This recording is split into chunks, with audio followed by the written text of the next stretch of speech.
Hello everybody, I'm NotPog, and today we are reviewing the Death Origin, created by Hollow.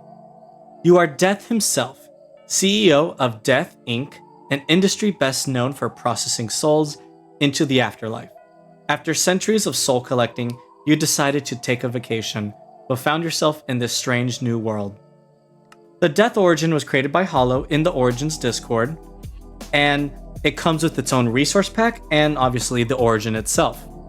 I do know that he is planning on updating the Origin, but as of right now, the one I'm releasing is the one I'm covering today. Anywho, let's go on to the showcase. Alright, and to view all your abilities, you can check the advancement page, which has every ability as well as its weapons and their specific abilities for those weapons. But you can also check the Origin GUI for them, which you can actually see the recipes for each of those weapons that you can craft. And I'm just going to briefly cover some of the abilities that are for your Origin itself. So in our GUI, we have all the abilities, but also you get a guide when you select the Origin. So if you're ever confused about the weapons or abilities, it is in there. And for our first ability, we have Rush. Using our secondary, you can dash 6 blocks forward and damage others in your path. Death waits for no one. So, using my secondary, I can dash forward, and like it says, it will damage others in my path. So, if we summon a sheep, then and dash, it will damage if you align it properly. So, let me align it properly. Stay still. Come on. There we go. As you can see, it damaged him. For our second ability, we have the Salophobia. You don't need to breathe underwater, but you have no muscle mass and you sink to the bottom. So in water, like it says, it will sink, but you don't have to breathe. So it is quite nice. For our third ability, we have Eternal Rivalry. Whenever you hold the Totem of Undying in your hand or offhand, it is permanently deleted because you hate the item. So if I give myself a totem, it will automatically delete when I hold it. Pyrophobia. You take more damage from everything fire, including lava, lightning, explosions, and fireworks. So if I give myself a flint and steel, set this ground on fire, if I step into the fire, I should be taking way more damage. As you can see, that is way more than I should. For our next ability, we have Strong Bones. You do not take any fall damage, period. And that one is quite self-explanatory. So moving on to our next one, we have Soul Scythe.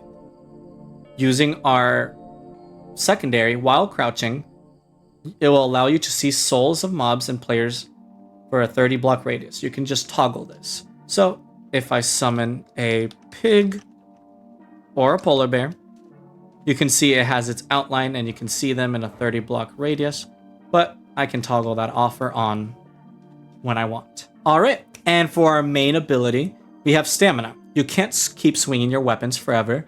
You have to stand still and crouch to recharge your stamina. You will gain slowness if the stamina meter runs out, and you can only attack mobs or players and hit them 20 consecutive times before stamina runs out completely. The scythe does not cost stamina though. So using an ability with a weapon, you can see it uses stamina, but since I'm crouching and staying still, it will regenerate, but if I start moving, it will not. Alright, and for our last ability, we have Soul Save. If you have a high soul meter, losing all your health will consume it and save your life. Basically, the soul system is basically like stamina, but is specifically for the scythe, which I'll get into the scythe section. So, without further ado, let us get into the weapons and their special abilities. Alright, so getting into the scythe, you can see it in your advancement panel, and it even tells you the recipe here, in case you're ever confused. So, for our first ability, you right click while looking up to teleport 25 blocks into the air. So like the first ability says, if I look up, I can teleport 25 blocks, and if you hold right click while looking down, it will ground pound, which isn't specified in the advancement panel, but if you look in your Origin GUI, it should say there. Getting into the next ability, we have Soul Rend. Press primary with the scythe in hand, having at least 50% souls to rend enemies in front of you. So, in order to get souls, we need to hit animals or anything that you can take damage. But in this case, we're going to be using pigs. So as you can see, killing these pigs are giving me souls. And now that I am at 50% souls, if I summon some dummies and use the ability, I can basically destroy them using that ability, though it takes up almost all the soul power I have, basically 50%. Moving into the next ability, you can crouch and right click to slice in the air, damaging nearby entities. So if I shift and right click, as you can see, it does that. And you don't have to necessarily be in the air, but it is a little better if you do it. All right, and moving on to the Disc Scythe. The Disc Scythe found in the advancement panel is right here, and it only has one ability. Press primary with the Disc Scythe in hand to pull mobs towards you, or get pulled towards the block you're looking at. So, if I use primary, I basically pull myself towards where I'm looking at, but if I summon a dummy, using that ability once the cooldown's over, should pull them towards me. Additionally, when you hit things, they get pulled towards you. So this is pretty good if someone's running away and you don't want them to get away. So it basically is like a sweeping motion with this weapon. And it looks amazing. Moving on to the Sickle, you actually require both if you want to utilize all its abilities. So one passive that it says in the GUI, and I believe in here. Oh, no, it doesn't. But in the GUI, if you have two sickles, you can climb up blocks. Basically, they're like climbing hooks. Going to their abilities, you can see that you can dual wield. While dual wielding, you can right click to use the secondary one. So if I summon more dummies, I can right click, as you can see, and that will dual wield. So I can basically do a little bit of dual wielding action. All right, and for our other ability, it says dual wield the sickles and press primary to lash out, quickly damaging the enemy you're looking at. So basically it's kind of like before, but it's more of like a rapid attack. So if you use primary and right click, there we go. As you can see, it's just an onslaught, and you kind of have to aim a little bit better to hit all the shots. But if you do, it is very worthwhile. Moving on to our next weapon, we have the Twinsie. Now, I was notified that the Twinsie is getting a new ability as well, but so far what it has is a dashing spin. Press primary while holding the Twinsie to dash where you're looking at to damage nearby entities.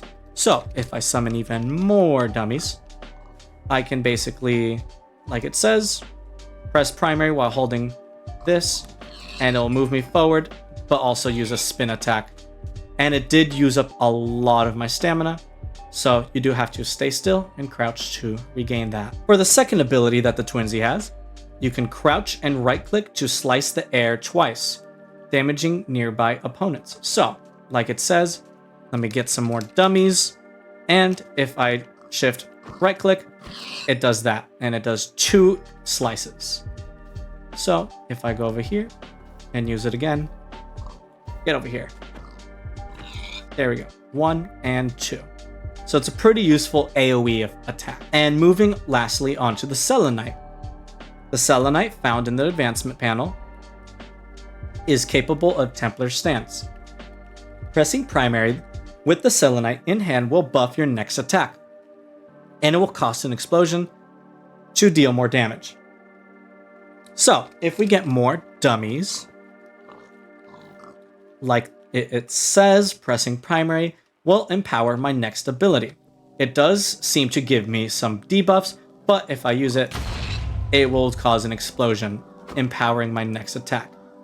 And as you could see, it used a lot of my stamina. So you do have to keep in mind, you are using a lot of stamina to do this. So use it for when you're trying to finish off an opponent. Next, from Selenite, we have Spin. Crouch and right click to slice in the air, damaging nearby opponents. So kind of like the Twinsies, if you use this, it just does one iteration of that swing, but it is relatively useful. So if I gather some more stamina and then use it, there we go. It did a lot of more damage compared to the Twinsies, and it did an AoE effect. So it's pretty useful. Alright, well that basically covers all the weapons. This origin is very well made. It is really cool, and it was made by someone who has been watching my content for a long time. So I truly want to say, check them out. They are really cool and have made an amazing origin. I know that they worked on this with somebody else as well. I'm sure when you download the origin, there are credits for them as well. Additionally, this origin, I didn't cover all of it. There are so many amazing, wonderful things that I want you to discover. So you can go in the origin, download it, and you can check out all the abilities, because the GUI covers a little bit more. For example, some of the abilities with scythes, some of the other abilities, but also soul potions, which you can convert your souls into potions if you need them in battle, which I think is truly amazing. Anyways, I am NotPog, and I will see you next time. Peace.